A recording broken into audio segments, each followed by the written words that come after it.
Hello, everyone, and welcome back to Quick Slants with Bethel University football coach Steve Johnson. Quick Slants is a weekly program that gives you, the fans, the opportunity to ask the Bethel coach questions about the Royals, football or sports in general, or just seek the coach's wisdom about life, his beliefs on Christ and his relationship with Christ, or just whatever you'd like to ask about. This week, the coach provides us with some interesting information about this last week's game. We learn about his plans for Concordia this week, and he answers some questions for us related around his favorite parables of Christ. So let's get right to Quick Slants. Okay, so welcome back, everybody. Coach, let's first of all begin with our injury and team updates that you'd like to provide for us this week. We've struggled with some injuries throughout, but feel like we're getting some guys back up in the offensive line. We're really hoping Ryan Ross, our center, is able to play, but Nolan Richardson, a freshman from Washington, has come in and just played terrific, and he's just a real good athlete, coach's kid, and he gets it, and so he's been great. But Ryan's an older guy with quite a bit more size, and so we're hoping Ryan's back. But I think they'll both play. Dylan Crum, who is a big senior guard, he's possible to be back. And he's all conference last year, so he was a big loss. But he's probably a little behind Ryan, but we're hoping he's back too. But the guys have come together really well up front and doing well, and so those things are good. I think that our Andrew DeZurek is a lot better with his shoulder, and so we're moving along. Trey Anderson has looked really good for you so far. Tell me a little bit about what you think that he's doing right, or how he's coming to do things so well so far. Well, Trey he's got an amazing poise for a young guy. I think that the things that we want him to do, we want him to start a little quicker. He has a real good arm, but sometimes I think he's not positive, and so he doesn't just drill the ball. You know what I mean? So I think some of those things will come along with just some feel and some different the gelling of receivers, timing, all those different things. And you have to realize he missed his senior year of high school with a knee injury, and so he's kind of played two games and a quarter of a game, and hasn't played in a long time, and the college game is a lot faster than, North Suburban.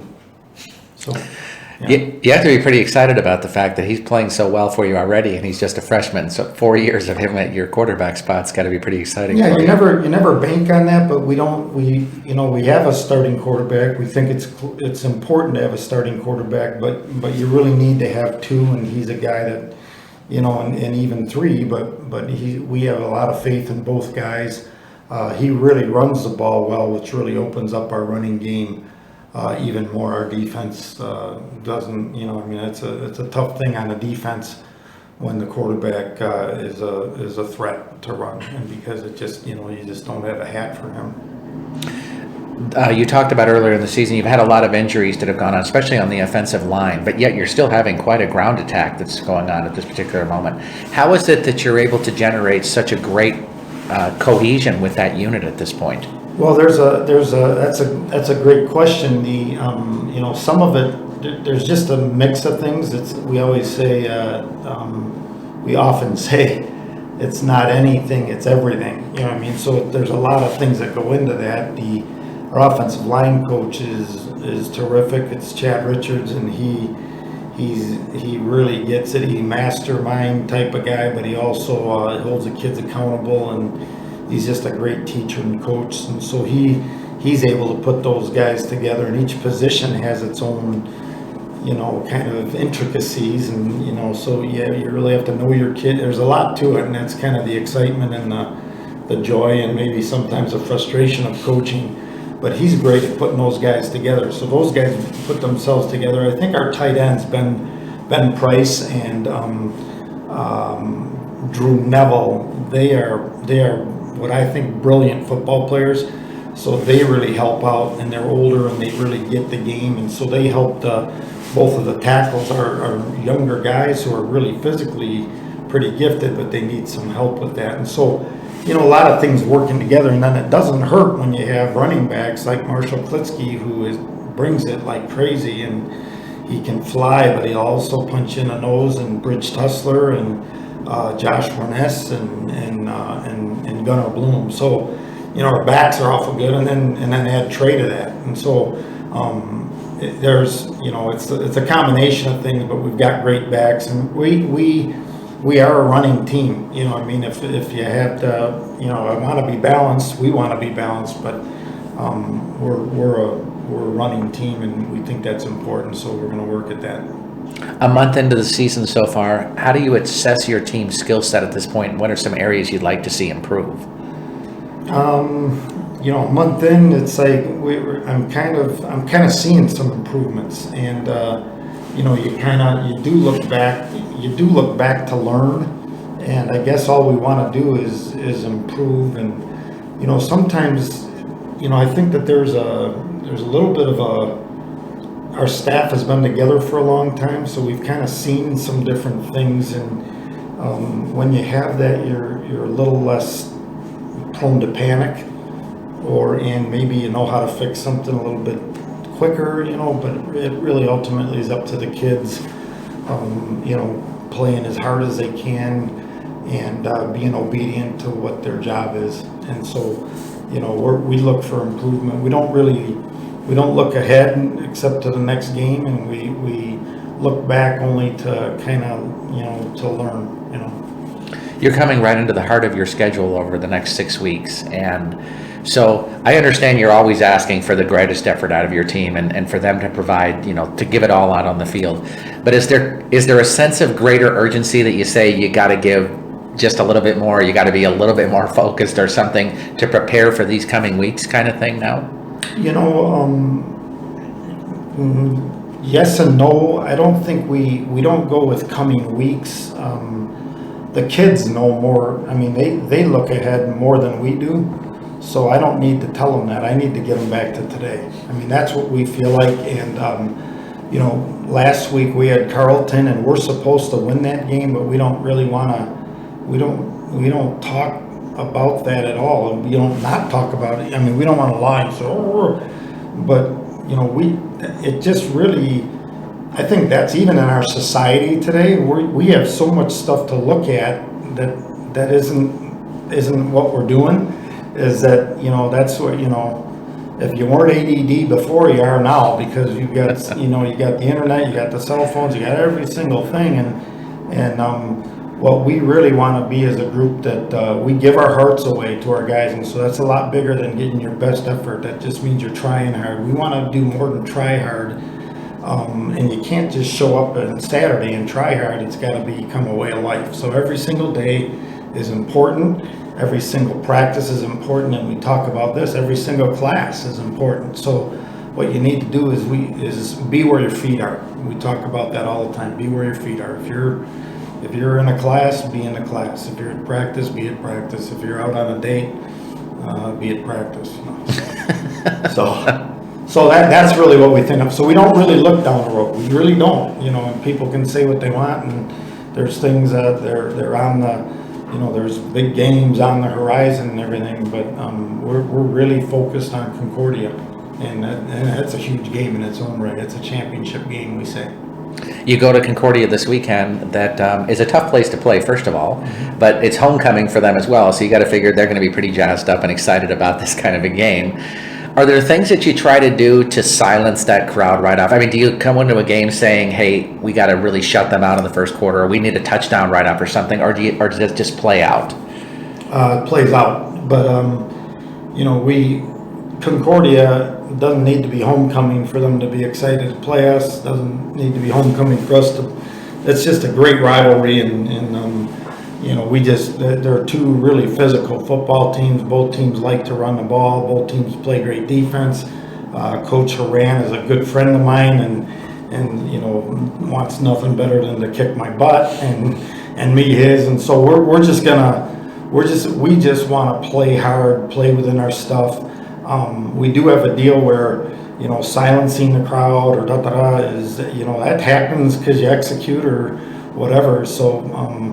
really, it's almost the opposite. We want to, nothing is as good or bad as it seems. So if we score right away, there's danger in that because you think it was easy. And then if they score right away, there's danger that, oh no, they're going to kill us. And you can't do either one of those. You just have to play what's the next play. So we talk about what's next, baby. Here we go. What's next? What's next? What's next? Concordia's offense likes to run a lot of triple option, a lot of different kind of running sets that they look at. What do you do to try to prepare for an offense like that? Yeah, it's really a call to be disciplined. You know, each team kind of brings different types of discipline, but this one more than anything is where, you know, if you're going to let their fullback, you know, run all over you, and they love doing that with traps and dive option and midline, and if they can run the fullback, we're in big trouble. And then, you know, if you shut that down, now their quarterback can run and then pitch it or throw it. And so it just causes you to, you know, not try to do, you got to be disciplined, take your right steps, be in the right spot, do your responsibility, and then don't go trying to do extra because you'll get, you know, if you're guessing, you're in trouble. So we need to be disciplined with that. Along those same lines, they have two big play receivers in Brandon Zylstra and John Bond, both averaging better than 14 yards per reception. Is this a spot where you have one of the better secondaries in the conference? Do you see this kind of as a key matchup in the game itself then? We always try to stop the run first, but those guys are incredible. They're noticeable. They're easy to notice too because they're both huge.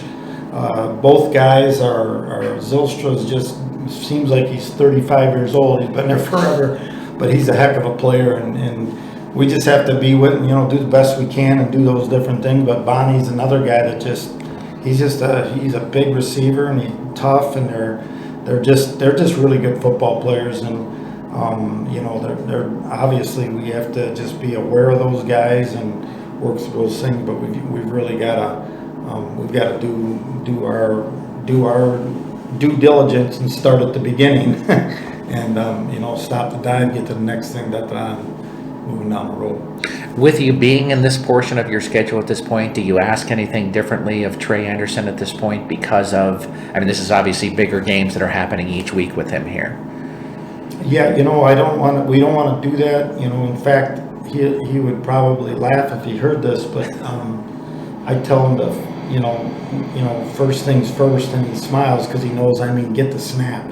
You know what I mean? So it's like, sometimes we get these young guys, especially a young quarterback, he's thinking about 55 things. We would make things smaller rather than make it bigger for him because we want him to be able to play. He's got great instincts, but you lose your instincts if you're thinking all the time. And so what we want to do is simplify things as much as we possibly can and then concentrate on, you know, take the snap, get your shoulders right, get your feet right, throw the ball, run the ball, put the ball, you know what I mean? So, but he's got, you know, people don't realize how many decisions a quarterback has to make before we even snap it, let alone afterwards, you know what I mean? And it's almost, if beforehand if he's bogged down before the snap of the ball, he's probably not going to play very free after the snap. So we want to simplify the best we can and have him get the ball to some pretty good athletes.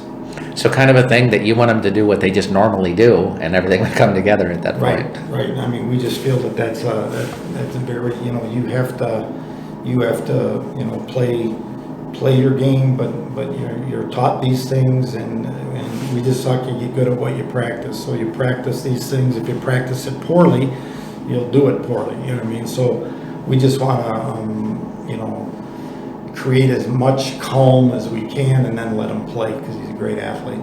Excellent. So starting with our fan questions for this week, the first one says, with a group of guys that are committed to Christ and to the core beliefs that you talk about, does that mean that there are certain players that you don't recruit because you don't really think that they fit into your kind of the culture of the school? Definitely. We don't think that they're bad, that they wouldn't fit in, but we don't, you know, we may not know. That's the first thing that we check is if it doesn't really make sense to recruit someone who isn't attracted to us. You know, we can't really change their mind or anything like that. On the other hand, there's some players that we just don't know about. I think people think that, you know, the coaches know about every single kid in the state, and I'm not sure, you know, where everybody is in my own family. So I mean, it's, you know, we just do our best there, but we want to attract, you know, if a young man visits our campus and hangs out with our football guys, he's going to see pretty much who we are and what we're like and what we're about, and we're you know, and so we might not appeal to some people, and but we definitely start there. We want to know what kind of young man is this, and is he open to for at this school is that Jesus Christ is it's not religious, but the spiritual piece is that the foundation of our whole place is in the fact that the King of Kings sent his son so we could walk in freedom and power. And if that's not something that is kind of in your wheelhouse or that kind of thing, you probably wouldn't be attracted to us anyway. Okay? But we are looking for guys that, you know, and they don't have to be like the, you know, Bobby Sunday School, but they have to know who we are and what we're about. Do you ask, I would assume a person visiting is staying with other players on the team while they're here, so do you ask the players kind of their assessment of somebody to see, kind of their input about that? Yeah, I think we do, but we, first of all, there's not a million kids that by the time they visit, they kind of know what we're about, and then, you know, so we'll hear more from our kids that, oh, he's a great guy, man, he'd be great here, and you know, very seldom do we hear that this guy's he's not a fit, but we do hear that, you know, and, you know, we don't have like you know, we don't have a rigid thing, well, what kind of young man is he? Because these guys know, our kids know a lot better than our coaches, you know, what fits and who we are, you know, and so we don't, you know, we're not like stringent and weird, but we, you know, I'm hoping that we know who we are, and we know what our foundation is, and a lot of people can stand on that foundation. So it's not like we're trying to be picky, but if you're not attracted to our you know, kind of way or our culture, then you probably shouldn't go to this school. And I would say that about any school. If you're not attracted to the day-to-day life and the people that you're going to be with, I wouldn't go there, you know, for that school. And I don't care how good their academics or football or whatever it is, you know, the culture, you know, we say this, who you go to school with is going to mark your life. So hopefully you go to school with horses. So you want to make sure that, you know, you're getting the right kind of guy. Excellent. Jim from Maple Grove would like to know what process you use to pick your assistant coaches. Boy, I don't know if we pick them as much as they just kind of grown with us. You know, Scotty Kirkhoff was a quarterback here. Almost every coach that we have is a Bethel guy, and one of the common threads, and I just noticed this. I mean, I've noticed it a lot, but more this year is that this place and this program and this place, probably not in that order, changed the lives of their whole family. And I can say that about myself. I can say that about Jimmy Miller, about Greg Peterson, Scotty Kirkhoff, Rick Meyer, Mike Frigeau. And so that's the kind of thing. But, you know, what do we need? I don't know how we pick them, but what we want is guys that love the Lord, love the guys like crazy, can teach, are willing to stay in the fight together and grapple, but at the end of the day, we need to agree and you know, love each other, and we want to be that for the kid. You know, our coaching staff wants to be like the mom and dad, and so when they see that we care about each other and grapple correctly, that's a good thing for our kids. Just like when my wife and I are doing things correctly at our house, it's good for my kids. So that's what I feel like with assistant coaches now. You need to have gifts in teaching and those things. You got to care. Jenny from Arden Hills would like to know if you have a favorite football movie. I don't know many football movies. If you give me some suggestions, Rudy's the only one that I can think of. And I see Facing the I Giants. like that one. I'm not a big Facing the Giants guy. I like Rudy. The Day the Game Stood Tall or something. What's the De La Salle movie? let's see, Jim Thorpe All-American. I guess the only one I can think of is Rudy, and I don't really usually like him. I like Goodwill Hunting, and I like Tombstone, and I like Tommy Boy. So That's great. Shallow. Hey, sometimes you just gotta zone out at points. Adam in Arden Hills would like to know, is there a stat at the end of the game that you pay more attention to than others, other than the score? I often say turnovers are the most, besides the score, turnovers are the most important stat, and that isn't always true. We've won a game and had some, but we've lost some games where that might have been the crucial deal. So I probably should be better stats guy, but I do feel like in my heart I don't really pay attention to it, but I guess I like time of possession. But again, that's relative. Sometimes when you score a lot, you don't have the ball as much. But I think first downs are really important because you've got the ball and they can't score when you have the ball. Well, when you have Marshall Kliske running 55 yards for a touchdown, you're not going to have the ball for very long there. Yeah. So that's true.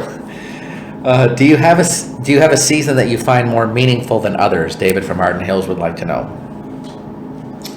I was just talking about this the other day, and that's a good question. But I have a lot of fond memories. One of the afflictions of being a coach, it's really a cool profession. But I think 2 years ago, 2013, we won 12 games in a row. We lost our last game, and one of the bad things is that I remember the last game.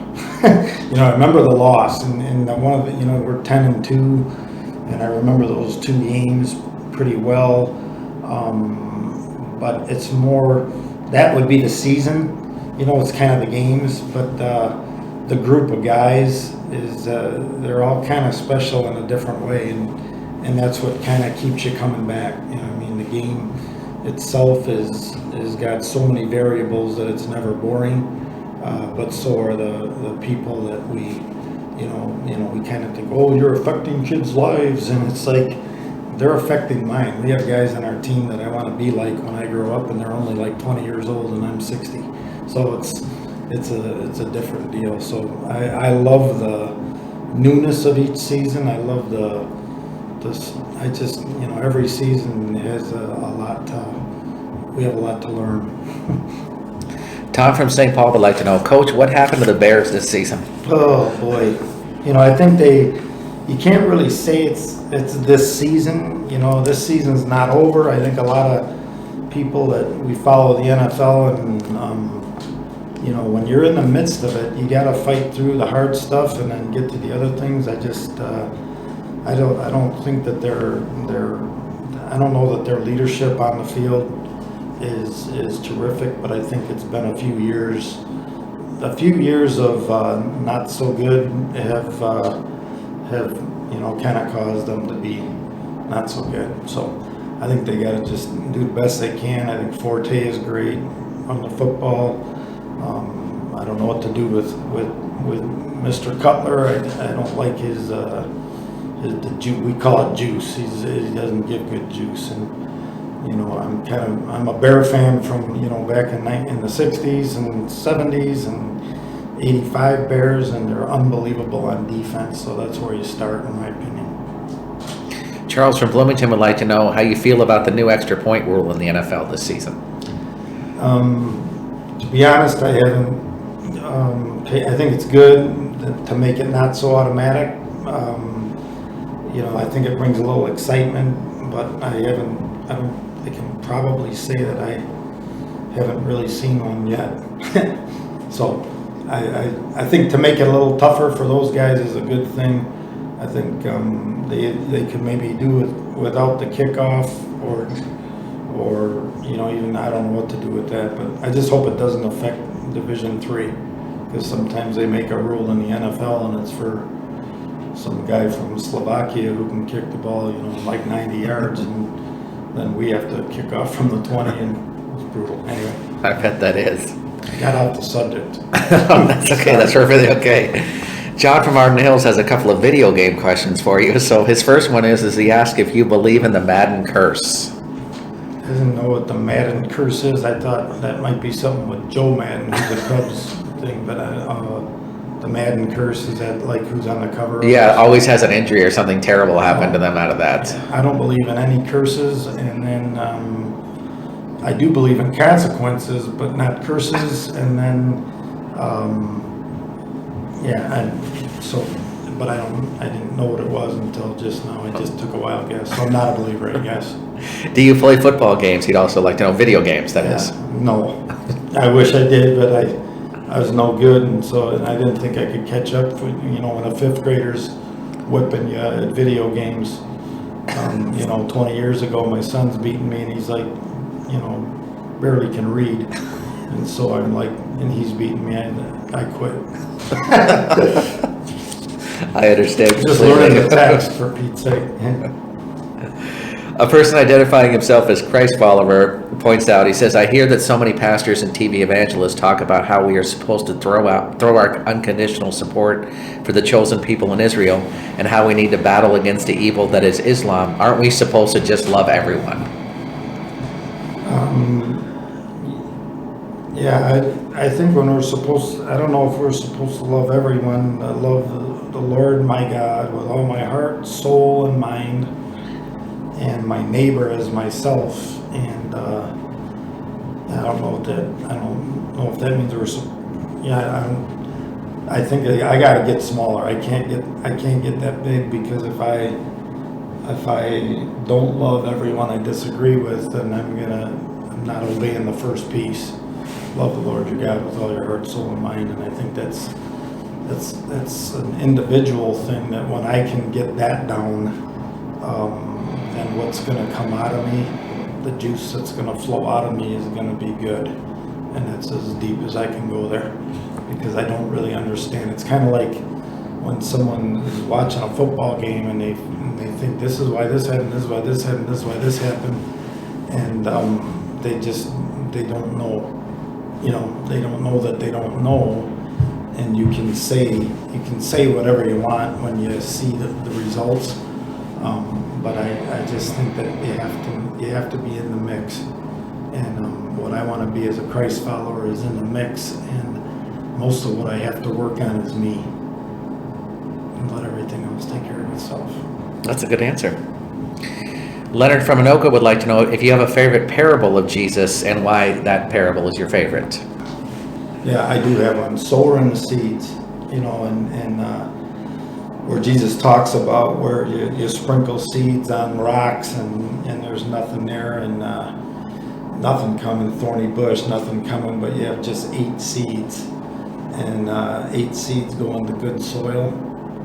Wow.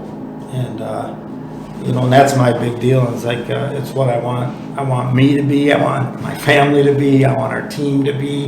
I want our school to be incredible soil.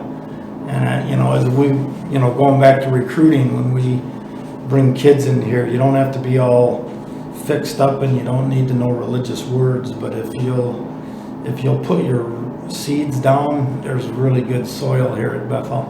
And so, and I'm evidence of it, because I get fed, I get planted in this soil, and it grows me, and it's cool. And so that's probably, I don't know if a favorite is the right word, but that's one that is really meaningful, is that, we gotta kind of plant our seeds in good soil and be good soil when we can, and that's for somebody else, not just for us.